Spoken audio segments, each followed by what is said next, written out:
Les lamentations de Jérémie. Chapitre 1. Et quoi?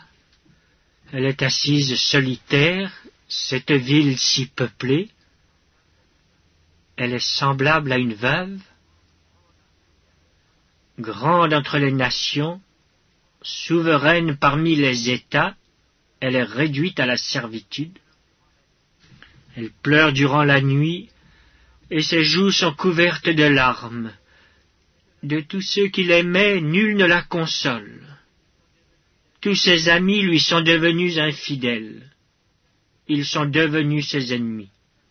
Juda est en exil, victime de l'oppression et d'une grande servitude. Il habite au milieu des nations, et il n'y trouve point de repos. Tous ses persécuteurs l'ont surpris dans l'angoisse.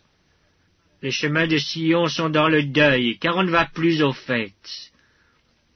Toutes ses portes sont désertes. Ses sacrificateurs gémissent. Ses vierges sont affligées, et elle est remplie d'amertume. Ses oppresseurs triomphent. Ses ennemis sont en paix, car l'Éternel l'a humiliée à cause de la multitude de ses péchés. Ses enfants ont marché captifs devant l'oppresseur. La fille de Sion a perdu toute sa gloire. Ses chefs sont comme des cerfs qui ne trouvent point de pâture et qui fuient sans force devant celui qui les chasse.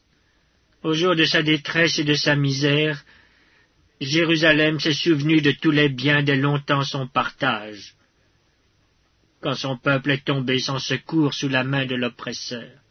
Ses ennemis l'ont vu, et ils ont ri de sa chute. Jérusalem a multiplié ses péchés, c'est pourquoi elle est un objet d'aversion. Tous ceux qui l'honoraient la méprisent en voyant sa nudité. Elle-même soupire et détourne la face. La souillure était dans les pans de sa robe, et elle ne songeait pas à sa fin. Elle est tombée d'une manière étonnante, et nul ne la console.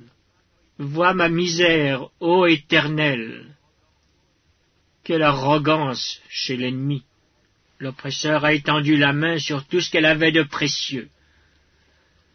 Elle a vu pénétrer dans son sanctuaire les nations auxquelles tu avais défendu d'entrer dans ton assemblée. Tout son peuple soupire. Il cherche du pain.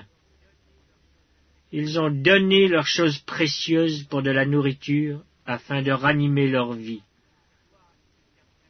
Vois, Éternel, comme je suis avili. Je m'adresse à vous tous qui passez ici.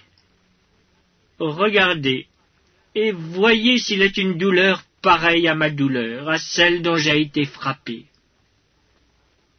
L'Éternel m'a affligé au jour de son ardente colère. D'en haut, il a lancé dans mes os un feu qui les dévore. Il a tendu un filet sous mes pieds. Il m'a fait tomber en arrière. Il m'a jeté dans la désolation, dans une langueur de tous les jours. Sa main a lié le joug de mes iniquités. Elles se sont entrelacées, appliquées sur mon cou. Il a brisé ma force. Le Seigneur m'a livré à des mains auxquelles je ne puis résister.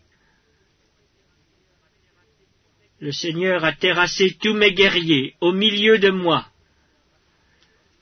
Il a rassemblé contre moi une armée pour détruire mes jeunes hommes. Le Seigneur a foulé au pressoir la Vierge, fille de Juda.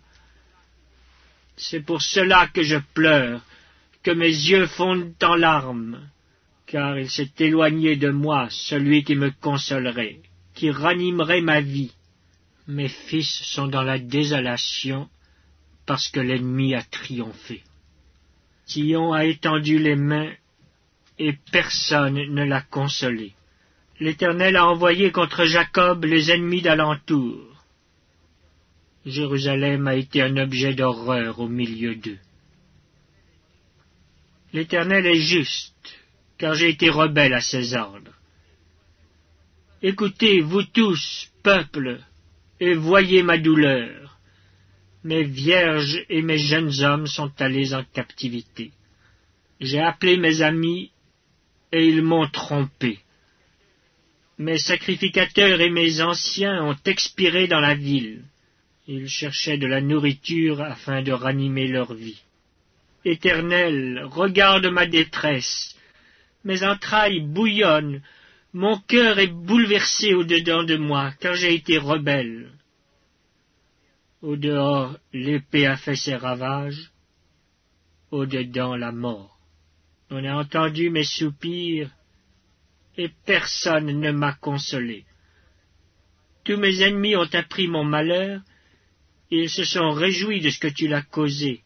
Tu amèneras, tu publieras le jour où ils seront comme moi. Que toute leur méchanceté vienne devant toi, et traite-les comme tu m'as traité à cause de toutes mes transgressions. Car mes soupirs sont nombreux, et mon cœur est souffrant.